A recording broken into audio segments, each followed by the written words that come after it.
Senhor. Agora acabou a brincadeira, né? Olha o merchan, viu? Eu, eu vi dizer que a pregadora pregou ontem aí, usou taco de beisebol. É, Rapaz, foi bênção. aí foi forte o manto, hein?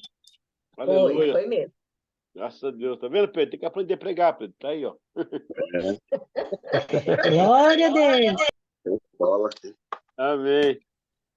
Bom, pessoal, vamos lá então, né? Vamos começar mais uma aula, mais uma jornada. Quero só fazer uma retificação. Ó, retificar é você consertar, né? Ratificar é você confirmar. Tá aí, ó. Precisamos aprender.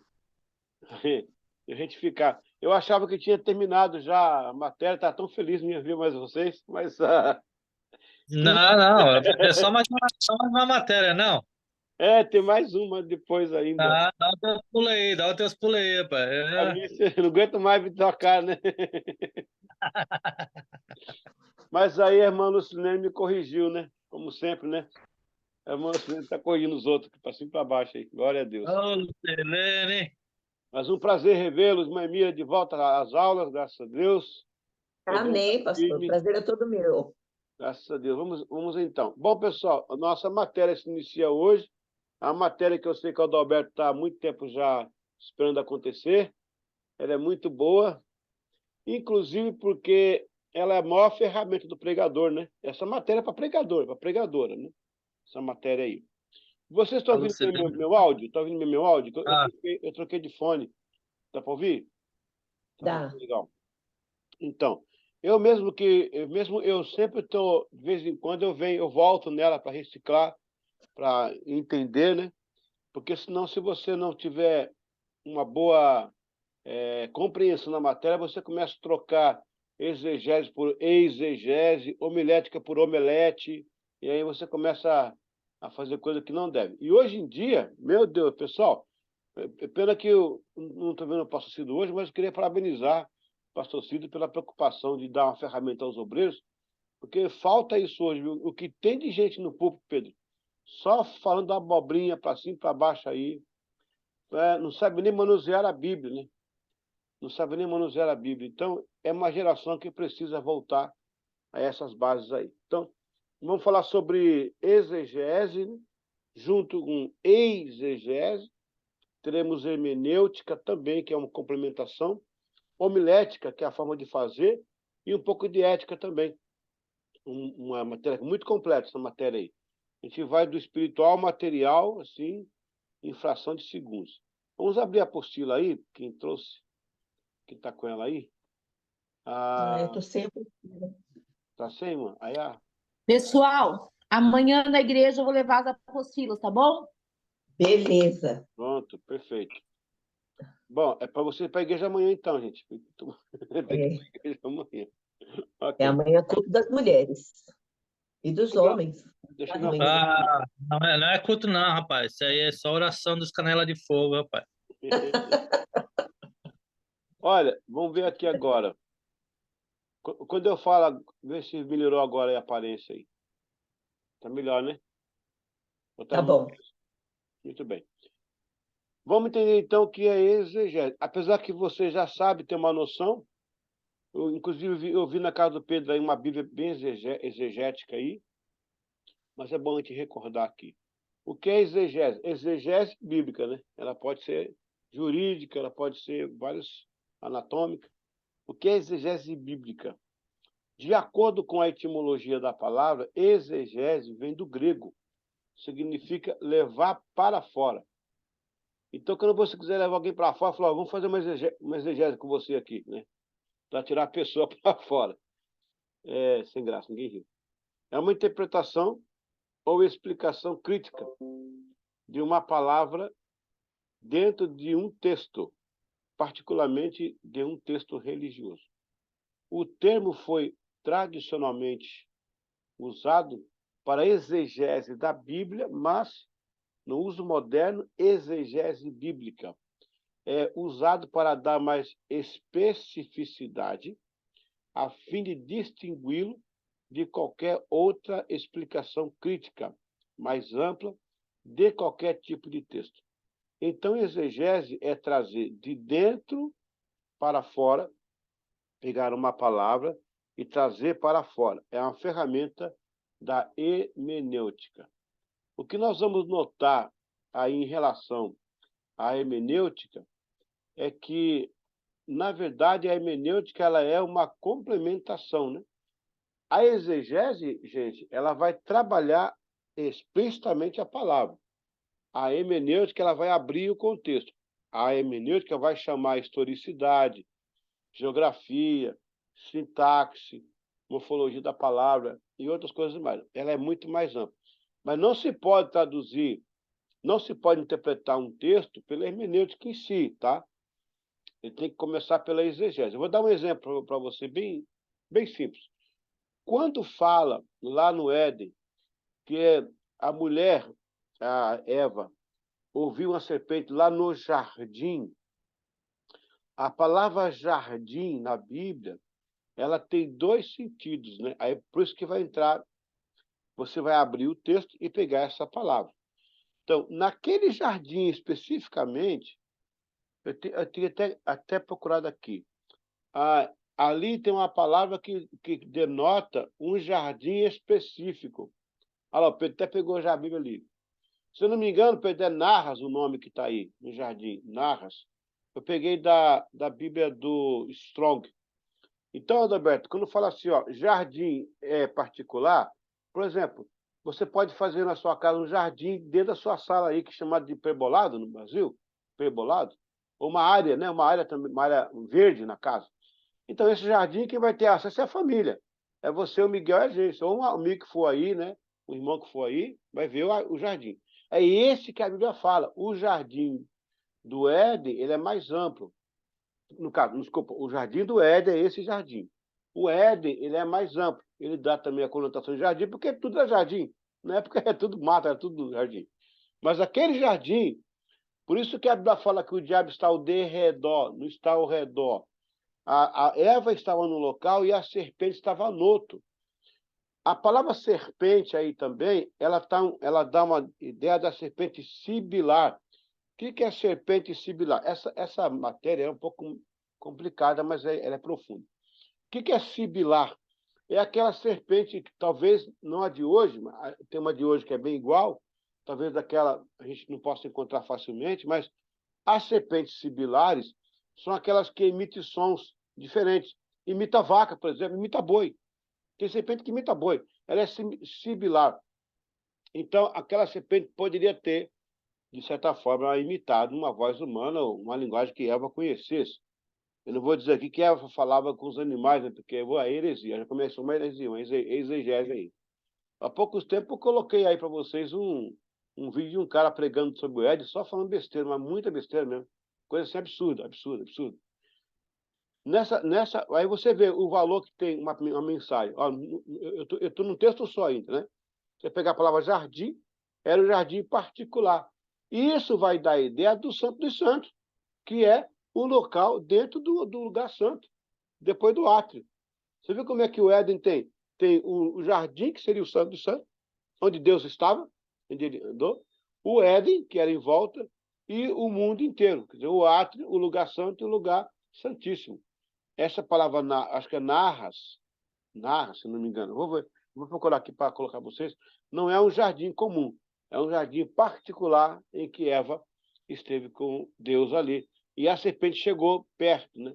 Ela ficou de longe falando com a Eva. Então, é para você ter uma ideia como é que seria essa questão exegética. Então, a excelência da exegese. A excelência da exegese. Para a excelência da exegese, é preciso ter uma noção de grego e hebraico. Tá? É porque eu estou falando agora com vocês aí. Ó. Muito mais de hebraico, né? Porque o grego já traz uma tradução do hebraico, por causa do próprio texto e ao que ele está linkado. Ou seja, o contexto, a linguística, capítulos anteriores e os da frente. Tipo, Jesus na festa dos tabernáculos. Pela exegese, pode-se perguntar, por que ele estava ali? Qual o contexto profético? Qual o cenário cronológico de Deus? o contexto profético. Então, especificamente, é buscar uma palavra e abrir os seus significados. Por exemplo, a palavra tabernáculo. Que tabernáculo é esse, né? Ele estava na festa do tabernáculo. Olha que interessante isso, ó. Então, você fala assim, ó, Jesus na festa dos tabernáculos. Eu pergunto a vocês, o tabernáculo existia? Não. O que existia era o templo de Salomão, que fora reconstruído por Herodes. Aí você vai ter um problema. Se eu falar que ele estava no tabernáculo, o tabernáculo em si é uma peça rígida, né? Chama hard, você toca. Nesse caso era a festa, que lembrava os tabernáculos. Aí, ó, você vai ter que estudar isso aí para você ter. Você não pode pregar assim, aí Jesus no tabernáculo. Irmãos, Herodes tinha lá o templo, né? Mas Jesus preferiu para o tabernáculo. Não tinha tabernáculo. Era o templo. A festa dos tabernáculos, né? Então, basicamente como você fala assim, meu, estou morrendo de fome. Você não está morrendo. É uma figura de linguagem. A exegese vai dar para a gente essa ferramenta para você entender isso aí. Muito bem. Mas qual é o propósito? Opa, saiu aqui de novo. Oh, meu Deus. Aqui. Eita, sumiu mesmo. Ué? Que coisa, rapaz. O inimigo está furioso, hein? Deixa eu ver aqui. Vamos voltar aqui. Vamos orar. Abriu aí? Abriu de novo? Abriu. Abriu. Olha, inclusive, se vocês quiserem falar com a Lucilene aí, ó, aqui embaixo tem alguns livros que eu coloco aqui, ó, né? O Janaína Marques, Exegese, Palavras. O Max Lucado tem também um aqui, ó, Origem da Palavra. São livros maravilhosos sobre exegese. É porque a gente tem que ler, né, para traduzir, para trazer para vocês uma coisa mais mastigada. Qual é o propósito da exegese? O propósito da exegese é ajudar você a ler, pensar a respeito e escrever sobre a Bíblia de forma criteriosa e sistemática, usando algumas dessas estratégias comuns. Essa ferramenta foi projetada primariamente para o intenso e preciso estudo de uma pequena parte, uma breve narrativa, salmo, lamento, oráculo, profético, discurso, parábola, história de um milagre, visão, o argumento de um capítulo, consistindo a maioria em não mais do que alguns parágrafos interligados. Ainda assim, o termo técnico para esta análise cuidadosa de um texto bíblico é exegese do verbo grego, exgestai, significa conduzir para fora, tirar o texto, trabalhar o texto. Numa linguagem mais aplicada aí, Adalberto, é você pegar o motor, tirar uma peça para tratar da peça. Tirar uma peça e trabalha naquela peça. É isso que mais ou menos que o texto quer dizer aí. Ó, pessoal, eu não sei, você já deve ter visto o exegese aí, mas o fato de eu, no meu caso aqui, gostar muito de exegese, tem mudado muito as minhas mensagens. Já faz muitos anos que eu uso essa ferramenta. Por quê? Às vezes eu prego na hermenêutica, eu olho o texto por completo e tiro uma conclusão. Ontem eu preguei a mensagem na igreja muito simples, sobre o poço de Jacó. Como era um público de não crentes, a maioria, eu fui para uma coisa mais prática. Jesus que esperava por uma mulher sedenta que foi procurar Jesus, e a solução de Jesus no diálogo, no confronto do pecado. Pronto. Em cima disso aí, eu preguei a mensagem. No final, eu chamei à frente, as pessoas vieram chorando, vieram receber oração, elas entenderam a palavra. Eu não precisei ir muito longe, tá? Eu leio o texto com drone, eu leio por cima aquele texto. Agora, se eu for trabalhar a palavra em si, aí vai ter vários tipos de mensagem aí que o texto vai me dar. Ele vai trazer, isso que eu acho muito lindo na Bíblia, né? Ela foi feita há 2.000 anos atrás, concluiu, né? Porque ela tem 1.600 anos de confecção, e ela já tinha, naquela época, uma coisa que podia estar se inventando hoje, né? A Bíblia já usava esse tipo de coisa. Eu acho isso fantástico. Eu fico assim, boquiaberto mesmo. Finalmente, ali, qual que é a tarefa da exegese? A tarefa da exegese, nesse capítulo, iremos considerar a tarefa da exegese e pesquisar o método proposto neste livro. Exegese é, portanto, uma investigação. Pronto, esse é o ponto. É uma investigação das muitas dimensões ou tramas de um texto em particular. É o processo de fazer perguntas ao texto, questões que são muitas vezes provocadas pelo próprio texto. Tipo, o que está acontecendo aqui? Em determinados casos, essa pergunta é suficiente, mas será útil completá-la para dar a essa questão básica uma forma maior e mais substancial. Os exegetas devem aprender a gostar de fazer perguntas. A exegese é tão necessária e importante, porque uma simples palavra pode mudar todo um contexto. Tá? Vamos trabalhar aqui uma palavra. Vamos trabalhar o texto chamado João 3,16. Quem lembra aí de João 3,16, né? Porque Deus amou o mundo de tal maneira. Se vocês quiserem me interromper, fica à vontade. Vamos fazer uma pergunta para esse texto. Por exemplo, que pergunta eu faria esse texto aí? Porque Deus amou o mundo de tal maneira que Deus é o Filho unigênito. Que tipo de pergunta eu faria ao texto? Aqui pode me ajudar aí? Vamos tentar trabalhar esse texto aí.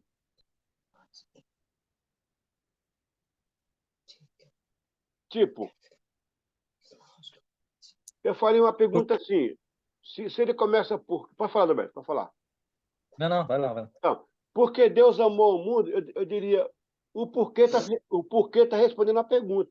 Que o porquê aí, ele pode ser também uma ferramenta de resposta. Por que Deus amou o mundo? Porque ele amou de tal maneira. Aí eu venho de tal maneira. Tem um eco aí. O som tá horrível. Tem um eco aí. Ah, Pronto. Acontece, acho que é por causa do retorno. Porque de tal maneira, ok? Essa tal maneira vai me dizer o seguinte: no original existe, olha que legal, existe uma palavra, no caso o amor, que ela não tem condição de ser interpretada no português. Eu vou dar um exemplo aí. No inglês, a palavra proud, quem pode me dizer o que é proud? Proud. P-R-O-U-D, proud. Você lembra o que é isso? Proud. I'm very proud. I'm proud of you. Né? A palavra proud em inglês é orgulho. Aí, e como é que eu uso orgulho no português? Assim, irmãos, eu estou orgulhoso hoje no culto. Tá vendo? A palavra proud não tem no português. Em português, eu tenho que usar assim, irmãos, estou muito feliz. Eu estou muito satisfeito hoje. Eu estou muito feliz com o meu condicionamento. Você fala assim, irmão, eu estou orgulhoso hoje, estou com orgulho hoje aqui. Aqui no Brasil, o pessoal vai pensar que ele está se... Né? Tá vendo aí a palavra proud? Se eu interpretar a palavra proud errado, e já no inglês não, você pode falar no inglês aí, tranquilo no inglês. I'm proud of you, né? I'm proud today, I'm proud by myself. Em inglês não tem problema de falar proud, né? Você pode usar talvez outra terminologia que dê a ideia que dá aqui no português brasileiro. Outra palavra, traffic. Traffic. O traffic aqui no Brasil é tráfico. Eu não posso falar, irmão, eu cheguei atrasado porque eu estava no tráfico, estava pesado o tráfico. Aqui no Brasil é tráfego. E não tem tráfego em inglês. Em inglês é traffic. Você pode falar, I'm very rushed. The traffic was very rushed because I'm delayed today. O tráfego estava muito devagar, por isso que eu cheguei atrasado. Mas usa aqui no português, para você ver a palavra traffic, no tráfico aqui. Isso é exegese. Quando eu cheguei nos Estados Unidos em 96, a palavra terrific, significa maravilhoso também. Aí o pessoal da igreja falou assim, pastor, nós fomos na rua pregar, foi terrível, foi terrific. Foi maravilhoso. Só que no português, para mim, é terrível. Eu falei, I'm sorry. Aí o cara, não, what's so terrific? Eu falei, I'm sorry. Isso acontece. O cara, não, foi terrífico. Eu falei, então, puxa vida, vamos lá para não acontecer mais. Não, pastor. Por quê? No português, terrível, para mim. Eu posso até usar, foi terrível o culto, mas ninguém fala terrível. Foi um culto maravilhoso, foi Deus, quebrou tudo, né? Como é que chama? Bombou, né? Mas no português a palavra terrífica tem essa conotação. Isso que é exegese. Então vamos lá. Porque Deus amou o mundo de tal maneira. Qual outra pergunta que eu faria ao texto? Vamos trabalhar um pouquinho esse negócio do exegese. Qual outra pergunta que eu faria ao texto? Vai lá, Pedro. Você poderia trabalhar a palavra tal. Por que tal? Esse tal, ele traz toda uma nuance aí sobre o contexto. da grandiosidade do amor de Deus no texto. Exato. Quando você trabalha quando você pega o dicionário bíblico e vai fazer exegese da palavra tal, você consegue entender o tamanho da grandiosidade do amor de Deus de dar o filho dele para morrer por nós. Aí você consegue desenvolver o texto. E mesmo assim você não consegue ainda pegar a profundidade disso. Tal forma. Exatamente. O tal aí, ele se fez homem. Aí você pode pregar. O tal aqui, irmão, ele se fez homem. Ele deixou de ser Deus. Como é que a pessoa deixa de ser Deus para ser homem? Né? Como é que isso acontece? Esse tal, né? E a forma como Deus se fez. Bom, ainda bem que eu não sou Deus, eu não faria isso, não. Não, eu não faria isso, não. Mas ele é amor de tal. Agora, por que é o tal? O que puxou o tal? O amor. Olha como você vai fazer com o texto, né? O amor puxou o tal. Na verdade, assim, a hora que João estava escrevendo sobre esse 3,16, diz assim, porque Deus amou o mundo de tal, ele não tinha uma explicação para fazer, ele colocou de tal maneira, aí ele explica o porquê, que deu o filho. Aí você trabalha nesse tal aí, você não consegue, na profundidade, entender, mas você consegue explicar para quem você está ministrando o tamanho da grandiosidade. Aí você usa o exemplo de uma mãe, de um pai, usa como comparação. Você pode consegue entender o texto inteiro só pelo... você consegue explicar o texto inteiro só por esse tal aí. Agora, vamos pegar a palavra amor. Porque senão você não consegue entender o tamanho da grandiosidade. Pega a palavra amor, por exemplo, gente. Deus é amor. Né? Amor. Deus é amor, ok? Vamos pegar isso aí. Vamos lá. Deus é amor. Aí vem os 10 mandamentos. Como é que ele começa? Amarás. Olha o amor envolvido. Amarás o Senhor teu Deus de todo o teu coração, de toda a tua alma, de todo o teu ser e tal. Aí vem Jesus. Amarás a Deus, a todas as coisas, e ao próximo como a ti mesmo. Aí você pega a Torá. Vamos fazer um joguinho de palavras aqui do hebraico. A Torá começa lá embaixo com Bereshit, Adonai, Barak, Melohim, Menohim. Lá embaixo, no começo dela, Bereshit, no princípio, começa com a letra B. E Deuteronômio, o último versículo, a palavra é Israel. Israel com a letra L. Você pega o L junto com o B, Daleb, significa amor em hebraico. Ou seja, a Torá é a revelação do amor de Deus. E nas leis dele está o amor. Olha que coisa linda isso aí. Tá pegando? E a palavra B, ela é Beit. O nome dela é Beit, ou Bet. Na verdade, é casa. A própria palavra soletrada B, ela é casa. Então, a casa de Deus é a casa do amor. E o L, na gematria, porque a língua hebraica ela é gemática. Ela tem, cada letra ela tem um valor. Na gematria hebraica, o L é o número 30. E o número 30 no hebraico é o número do discípulo. É o número de quem completou a carreira discipular para começar uma obra. Ele está pronto. Por isso que a maioridade começa aos 30 anos. Daí você vê, José começou a ser ministro aos 30 anos. Com quantos anos Davi começa? Aos 30 anos. Com quantos anos Jesus começa o ministério dele? Aos 30 anos, porque atingiram a letra L. Ou seja, o de Lamed, que é discípulo. Aí vem o Talmud. Talmud é ensino, que está ligado à raiz de Lamed. É fantástico. Só aí você tem uma exegese profunda do amor. Olha, eu estou fazendo aqui uma exegese de uma palavra, é um bônus, tá? Depois você me deposita aí 100 libras cada um, isso é um bônus da aula, isso é papo de doutorado isso aí, viu? É muito profundo mesmo esse negócio. O amor de Deus. Então, na verdade, tudo que circunda a Deus é o amor. Aí, quer ver? Nosso português, nós temos 3 palavras que a gente conseguiu descobrir do amor. Que nós falamos do agapô, que é o amor de Deus, que na verdade não é de Deus e Deus. É da divindade para a humanidade. Aí nós, no nosso caso, a gente colocou que é Deus.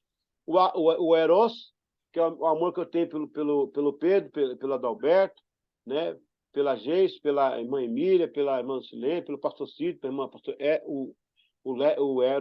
Desculpa, não era não. Esse é o Filéu. Esse é o Filéu. Filéu é o amor dos amigos, né? Filéu. Por que a palavra filarmônica? Você tem a orquestra sinfônica e a palavra orquestra filarmônica. Porque a filarmônica é a maior. Nem sempre.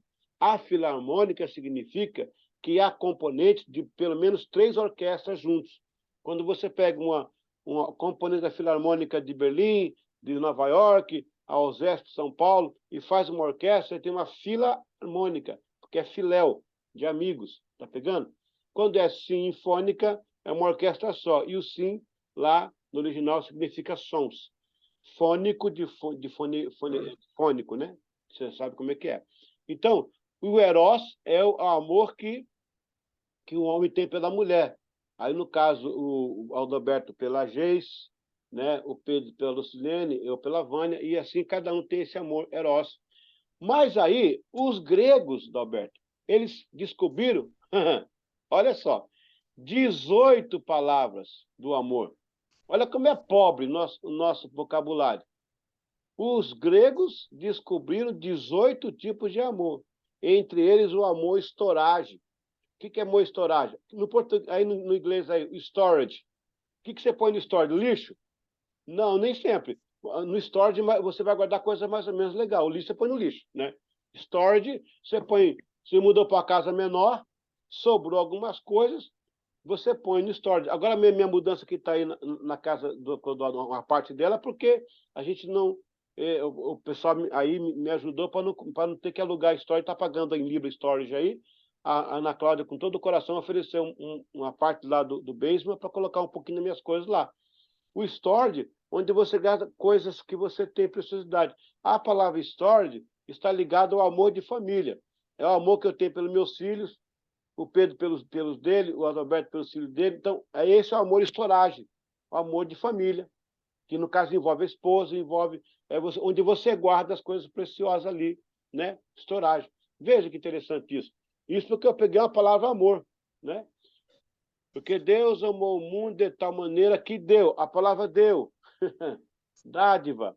O dom de Deus. Aí vem o Adonai, o Senhor do dom. O dom que dá. O Dominique, que é o Senhor do domingo. Primeiro dia de semana, dia do Senhor. Olha o link que você faz com tudo isso, essas palavras aí. Basicamente, esses são os termos que nós vamos estar em exegese. Alguma pergunta aí? Alguma coisa para adicionar? Pode colocar. Nós temos 6 minutos. Por exemplo, quando a gente pega o Salmo 37, versículo 5, ele fala assim que deleita-te no Senhor e ele realizará o desejo do seu coração. Uhum. Por exemplo, interessante a exegese é quando você não entende literalmente, quando você não está entendendo a realidade, a clareza das palavras. Por exemplo, quando ele fala deleite-te no Senhor e ele realiza o seu coração, se você pegar a palavra deleite e fazer a exegese do deleite, ele vem próximo de agradar. Aí você lê de novo o texto. Agrada ao Senhor e ele realiza o desejo do seu coração. Aí você consegue desenvolver uma fala, uma mensagem em cima desse agradar. Aí você consegue desenvolver. Porque você pega a palavra do texto, desenvolve essa palavra na exegese, você consegue entender o que o escritor está querendo dizer. Você entra na cabeça do escritor. Exato. Pedro, você acabou de criar uma chave bíblica. Você acabou de criar. Sem fé é o quê? Sem fé, o texto. Sem fé é impossível. O que é impossível o quê? Agradar a Deus. Fala, gente. Agradar a Deus. Fechou o texto aí. Olha que bonito. Você tirou o texto de um lugar e linkou no outro local e fez uma combinação. Isso é que é lindo na Bíblia. Vai fazer isso com outro livro secular? Não tem isso. Por isso que a palavra é inspirada pelo Espírito Santo. Às vezes, nem a filosofia faz isso. Às vezes. Ela faz porque alguns filósofos pegaram a chave da exegese, né? Mas a Bíblia faz isso. Quando Jesus fala assim, gente, lá para o diabo, ele fala assim, mas também está escrito. O diabo tinha feito ali uma exegese. Ele enfiou no texto uma compreensão de fora. Portanto, quando a exegese é tirar a palavra, a exegese é enfiar a palavra. O diabo não fala para Jesus ali, cara de pau? Mas a Bíblia diz assim, está escrito, né? Você fala, não, está escrito o seguinte, vou te ensinar aqui. Você é bacharel em teologia, eu sou PhD, dá licença, entendeu? Se Jesus não soubesse a exegese, ele tinha engolido o alvo do diabo. E é isso que está acontecendo hoje, gente. O diabo sussurra no ouvido dos pregadores aí, que não tem vídeo de oração, pega uma palavra aí, distorce e o cara vai pregar e falar um monte de besteira na igreja aí e enganar muitos, né? Levar muitos para a perdição, usando a terminologia errada. Depois que eu comecei a usar a chave exegética, por isso que eu tenho aqui a chave bíblica, a Bíblia Strong também, ficou muito melhor meu devocional. Porque geralmente a devocional você lê por cima. O Senhor, meu pastor, nada me faltará. Aí você faz aquele romantismo. Agora, pega a palavra, né? Uma por uma. O Senhor é meu pastor, nada me faltará. Você começa a construir mensagens maravilhosas. Eu vou dar um exemplo. O que é que a ovelha come? A ovelha é a ovelha mesmo, né? Ela come pasto, ela come relva. E o dia que o povo estava lá, no capítulo 4 de João, há 3 dias sem comer, Jesus mandou sentar para dar o pão para eles, sentaram na relva. Ou seja, com o Senhor, com o bom pastor, no meio da dependência, eu sento na fartura. Eita glória! Ele mandou sentar em cima da fartura, senta na relva. Porque a ovelha não come relva? Ele está dizendo, comigo você não passa fome. Você acha que passa? Eu sou provedor. Na sua maior dificuldade, eu vou dar você para sentar na fartura. Você está achando que está faltando? Não está, não. Tem fartura aí. Olha que lindo isso. Isso é exegese. Eu creio que você não ficar mais apaixonados pela exegese ainda. Parar o texto e ler o texto. Eu prometi uma coisa e não cumpri, né? A Bíblia que eu estava aqui para mandar para vocês, mas eu estou achando que ela não é a que eu estava instalado aqui. Eu tinha uma Strong aqui instalada. Eu vou, nesse intervalo, eu vou ver de novo isso aqui. Glória a Deus. Amém? Ok, pessoal, mais alguma pergunta, alguma participação aí? Pode ficar à vontade. A matéria é muito interessante. Pastor, só uma observação também sobre a exegese, para a gente entender aí a importância da exegese na Bíblia. Talvez essa colocação que eu vou colocar aqui vai ficar um pouco mais expressiva. Tem um texto na Bíblia, lá no Antigo Testamento, em que Deus está muito chateado com os israelitas, e porque eles estão dando importância mais para a coisa deles do que para a coisa de Deus. Aí o texto fala assim, Deus fala assim, vai chegar um tempo em que vocês vão continuar sentados nas suas próprias fezes e eu não vou dar atenção para vocês. Quando eu li esse texto, eu falei, puxa vida, as pessoas vão ficar sentadas nas próprias fezes?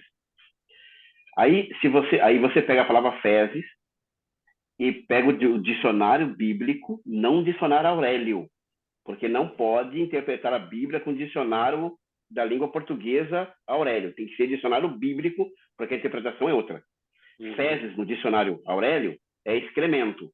Agora, a fezes da Bíblia que fala no dicionário bíblico é aquele barril de vinho que eles fazem, que eles tampam o barril e na boca do barril cria uma borra. E aquela borra, ao longo do tempo, que vai dando fermento para o próprio vinho, e eles ficam sentados em cima do barril e bebendo vinho à vontade, tomando o tempo todo e esquecendo das coisas de Deus. E Deus falou assim, aí você entende que fezes é a borra que cria na boca do barril que eles estão sentados. Show de bola. Show de bola. É exatamente isso. Aí você consegue tirar exatamente o que o texto não vai pregar outra coisa que não é. Aí que tá. Se exegese, o cara vai pregar outra coisa. Vai pregar outra coisa. E vai falar fezes mesmo. E vai por aí afora. Não, exatamente isso. É só um exemplo bem claro que... Sim. Ok. Tá bom, pessoal, estamos com 1 minuto e 23 segundos aí para terminar a nossa aula. Já passou 45 minutos aí, glória a Deus. A aula voou. A gente vai voltar mais com o próximo link, tá? Valeu, pessoal. Alguma dúvida aí, não? Tudo certo? Hoje o Adalberto e a gente estão combinando de vinhos, dois, ó. De vinho. Esse casal aí, rapaz, é um casal maravilhoso, né? Um exemplo de vida aí, ó. Amém, gente. Até daqui a pouquinho, tá bom? Eu volto já. Glória a Deus.